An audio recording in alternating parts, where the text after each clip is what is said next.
Good afternoon. It's a beautiful day here on the Southern Downs. Back home, all settled in. It's late September now, and I went on that trip late August. So yeah, it's already been a month. It's just flown by. Back in the swing of things.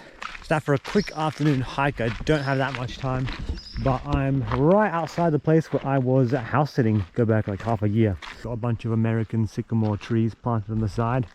Last time I saw them, they're all in beautiful orange autumn colors. And yeah, I wasn't back here in winter. Yeah, now it's spring, so yeah, all green and lush. September's been a pretty mixed bag with weather. We've had some cool days here and there. It's slowly been warming up. Still some pretty cold nights, but yeah, days are getting quite warm now. We're up to 29 today. After a nice cool morning, I'm going to swap out of my Crocs into some proper hiking shoes, because I'm going to be heading up into the hills. These trails next to all these properties here up into the hills are quite extensive, so I obviously haven't been able to explore everything. This afternoon I unfortunately don't have that much time. Very busy at the moment. I'm back at uni. The road trip was my last week of break, so yeah, I'm back at study now. I'm actually out here for an assignment. I have to do a biodiversity collection. That's right, I've got to collect 6 native insects, 12 native plants, all from different families, and 2 native fungi. And yeah, I've already got about half the specimens that I need, but one thing I'm still missing is a native grass. Just down there by the creek, there's a lot of spiny head mat rush. It's a native grass, but it's not quite from the family that I want. So yeah, whenever I go on hikes now, I always take note of the plants around me. I have an app on my phone that I can use to scan, and yeah, 90% of the time it's pretty accurate in terms of identifying what plant it is. So that's been very helpful. I usually do double check and with pictures and online sources to verify, but it's pretty accurate most of the time, so I found that very helpful. And yeah, going hiking up here, I remember there was this one spot that had a lot of native grass. The one that I'm after, that is actually from the family that I want. Now this is spiny head madrush, pretty sure. We don't have to go very far at all. I still remember where it is, so I'm just heading up there, see if I can find that grass, collect that, get that for my collection. The wallaby up there behind the rocks. Just made it up to the clearing.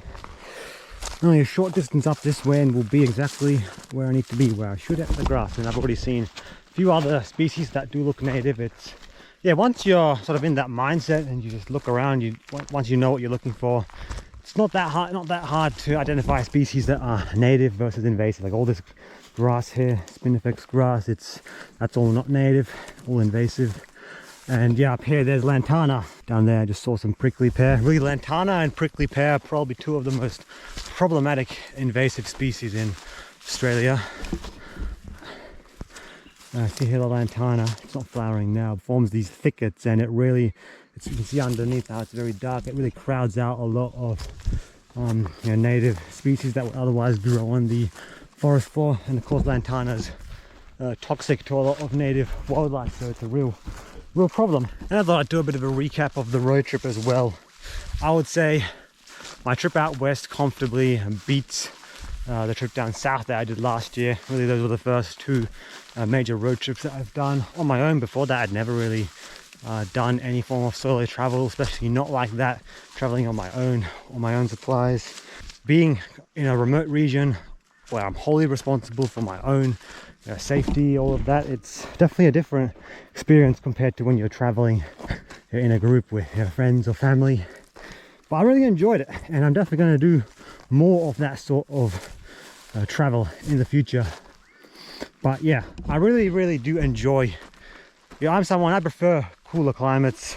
Like being where I am right now, I'm in the coolest part of Queensland. I mean, yeah, we're getting some hot days here and there. Compared to other parts of the state, this definitely has the coolest climate, and really I wouldn't want to live anywhere else in Queensland permanently. I love traveling. Like I really enjoyed traveling out west. I didn't think I would like it more than my trip down south. but I did enjoy it more actually. I think if I were to travel down south now though, I would do a few things a bit different compared to my last time down there. And in terms of where I want to travel next, the next big trip that you'll see me on is not going to be in Australia. It's going to be overseas. I think I've already mentioned it once or twice, but I'm going to be traveling overseas to Sri Lanka for a few weeks in December and January. So yeah, over the summer break, that's going to be the next time that you'll see me travel. Until then, there's really not going to be much in terms of travel. I'll do some day trips here and there, go out on some hikes in the local area, but yeah, it's just going to be very busy with work and study. So yes, I am going to be flat out. So I'm not quite sure what this channel is going to consist of in that time. I'll go out on a few day trips here and there, hikes like I'm doing now, but yeah, nothing in terms of any significant travels. And the overseas trip, that's going to be a whole new experience, different to what I've done before. But in terms of travel within Australia, what part of the country I want to see next, the place on my bucket list that I want to go to the most, that I haven't been yet in this country, is Tasmania. Mate, Tasmania, I've got to get down to Tassie, 100%. There's so many parts of the country I want to see. Of course Australia is such a vast land, but yeah, Tasmania would definitely have to be the part of the country that I want to travel to the most now. So yeah, believe me, next year sometime we're going to have to make that happen. Once I've graduated from uni and I'll have more time for all that sort of stuff, definitely I'm going to have to head down to Tassie. Apart from that, there's a lot more I want to see as well. I want to head out west again, explore, you know, a different part of the country as well. Queensland, New South Wales, yeah, rural Victoria, I haven't been, need to explore that. And then of course, that's just speaking of the eastern states. I still have to go and explore yeah, South Australia, Northern Territory, and then of course Western Australia, WA. Like there's so much still left. But yeah, the top three that I want to do next is number one, Tasmania. Number two would be actually up along the Queensland coast, because yeah, of course I was born and raised southeast Queensland. So, yeah, I've been, you know, Gold Coast, Brisbane, you know, up to Sunshine Coast. But yeah, and then I have been up to, yeah, Cairns once, but that was flying. Like I flew up there for a few days, saw the Great Barrier Reef, a bit of a Daintree. But apart from that, like between Cairns down to like Sunny Coast, I haven't seen like any of that. So I'd really like to go for a good road trip, similar to how I went out west. I'd like to go north along the Queensland coast, yeah, all the way up to Cairns. Really, I'd like to like see the whole thing, like drive as far north as I can, pretty much up to Cape York. Like, I mean, there would be a lot more to prepare if I wanted to go into Cape York. But I'd like to do a trip that goes pretty much as far as the paved section can take me. And from there, I'll decide whether I want to, yeah, and then just really get a taste of the region. And then, yeah, Cape York would have to be some other time in the future. So, yeah, up north along the Queensland coast, definitely that's up on the list after Tasmania. And then, yeah, I want to head out west once again, different region, continue further west compared to where I went before. Of course, I want to see more of the red centre. So that'll be the top three within Australia. But apart from that, there's going to be some trips overseas as well, hopefully. I mean, Sri Lanka will be the first one. For those of you who don't know, I am half Sri Lankan. So yeah, it's going to be a very significant trip for me. I haven't been back there in like 10 years. Apart from that, it's going to be very busy.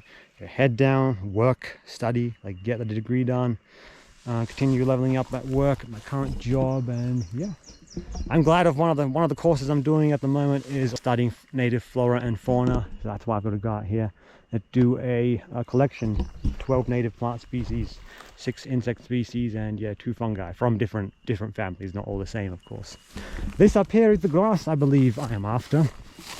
I was up here and I did take a scan of it. This keeps coming up as Kogan grass. It's not quite the same as the grass down by the creek, but yeah, this looks to be it. Right, let's go look for a nice specimen. This is a native grass. It is not just native in Australia. It's like this grass is native on pretty much every continent, I believe, including here. It's from the Poaceae family, so that's the one I need. The one down by the creek, spiny head mat rush, it's native, but it's not from the same family. So this is the one I need. Let's go get like a, I've got it all to mark. Like how tall is this? This is about, it's about 1 meter tall, this grass. Gotta like make notes of like how tall it is, even the locality, where I get it from, all that, proper labels. So yeah, let's get maybe a few blades of this. I'll take a scan of this and then I'll collect a few blades, and then I've got to do like a plant press. This also looks to be native. This looks like some sort of Myrtaceae family. I'm pretty good now at recognizing what families plants are from, but I don't quite have all the names in my head yet. So yeah, I've already got a myrtle. I've collected a crimson bottle brush, so yeah, I don't think I'll quite need this, but I'll take a few small samples back, and then when I get home I can properly ID it. But yeah, what a beautiful day. Quite hot under that sun, but yeah, again, nights are still cooling off sufficiently, so we don't mind at all.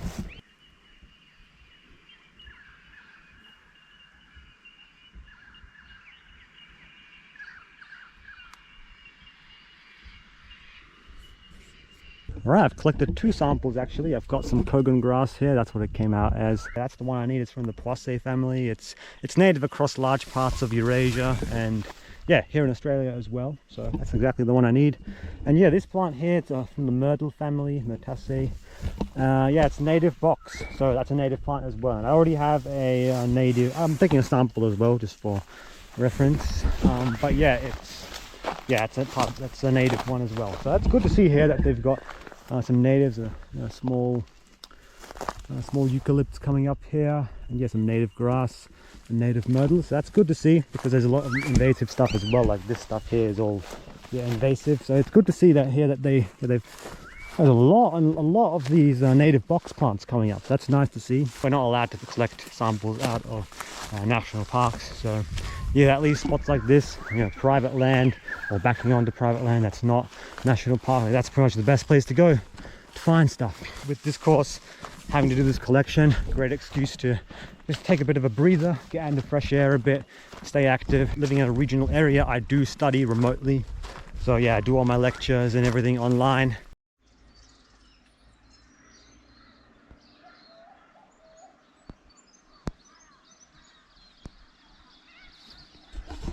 Good morning, it's a beautiful day here on the Southern Downs.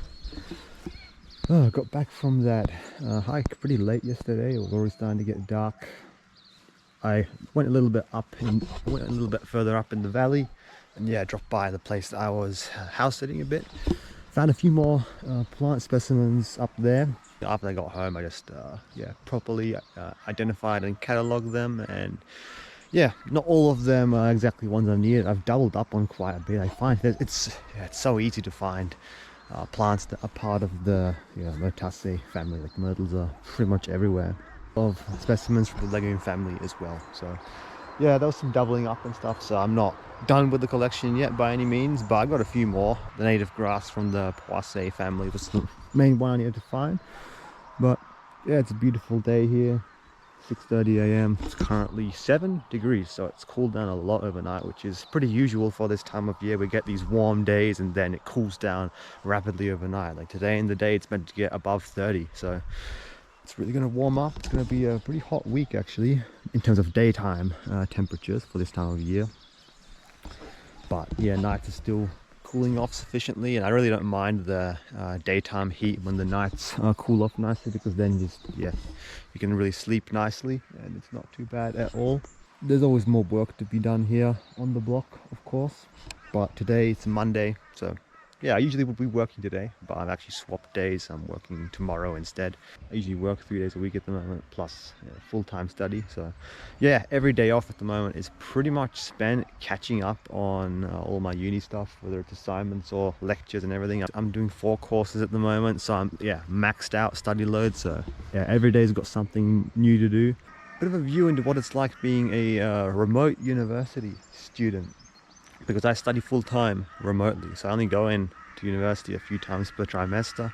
Ideally I'd like to go a bit more, but again, with other commitments and work and all that, it's pretty difficult. So yeah, I do most of it remotely, and yeah, that is pretty much it.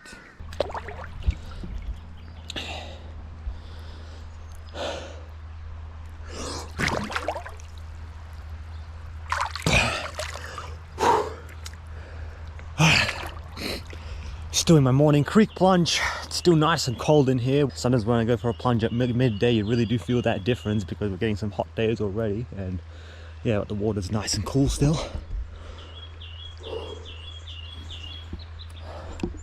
Alright, it's my morning routine done.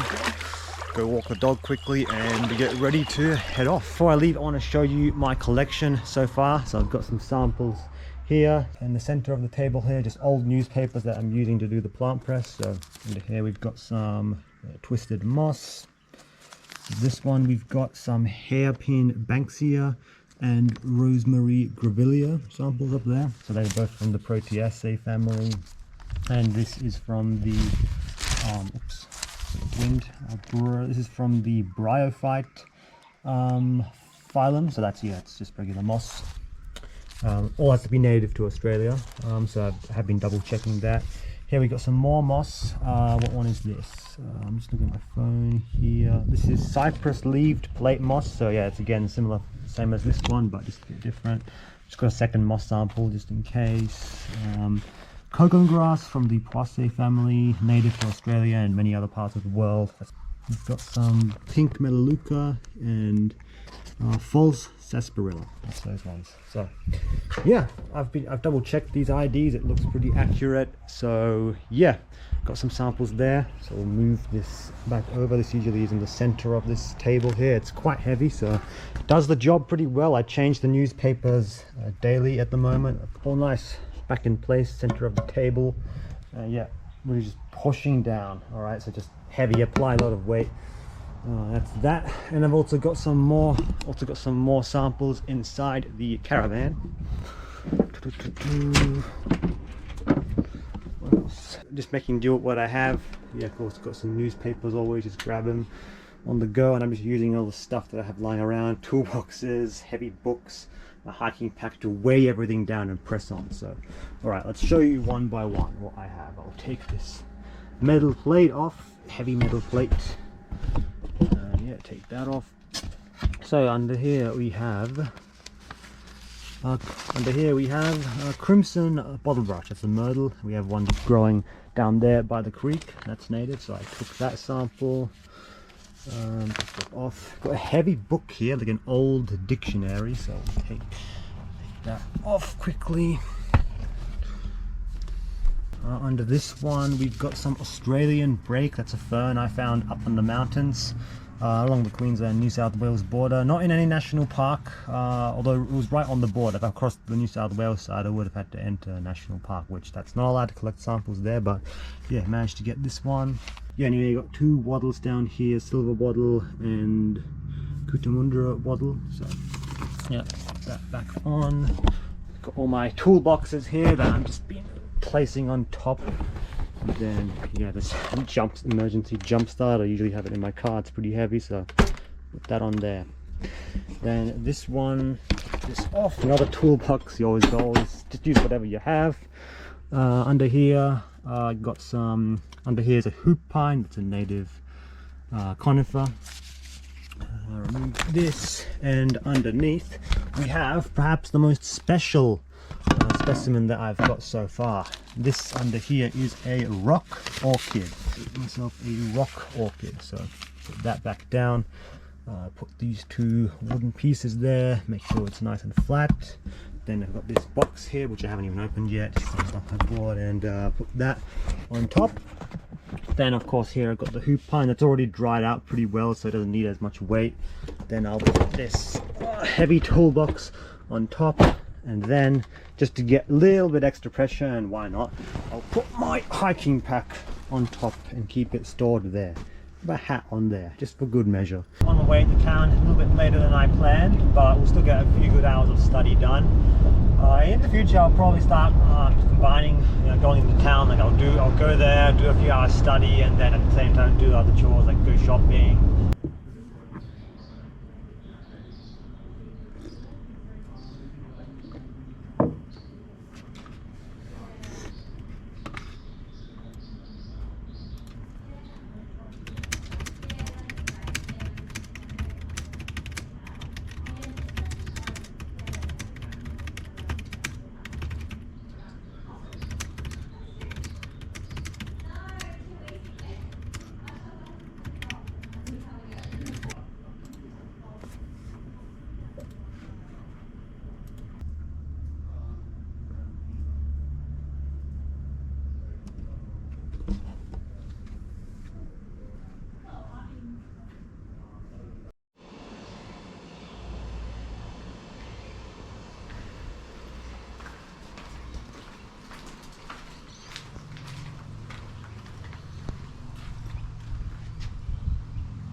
all done with my study for the day. Well, actually no, that's not true. I'll have more to do at home. A few things I want to take care of at home. Solid 3.5–4 hours of study done, so that's very, very good. I definitely got a lot more done than I would have at home otherwise. But yeah, it's Country University Centre, Southern Downs. It's just this building here located at the TAFE in Warwick. For those of you who don't know, TAFE is basically Australian trade school. So yeah, they've got a campus here in Warwick, which I've never been to before last week. But yeah, the Country University Centre has opened here. Basically, this is a place for remote students to come, have a study space, interact, network, and yeah, there's a bunch of study support, private study spaces, high-speed internet, all that. And yeah, I came here for today, got a few things done. So yeah, I've got a few things I need to take care of at home, so I'm going to head off now. But yeah, I'm probably going to start combining this with just coming into town, running errands, going shopping, all that. And yeah, I might even sign up for a local gym, and then I can combine all that. Heading into town, it is like half an hour for me to come out here, so yeah, I'll probably start combining that with more things. But it was nice to study there in the AC, which we don't have at home. So yes, onwards and upwards.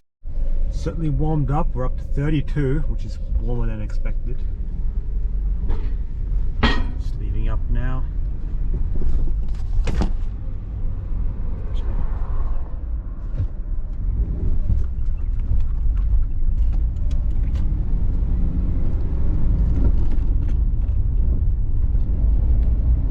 It's definitely starting to feel summer-like now, although we're still early spring.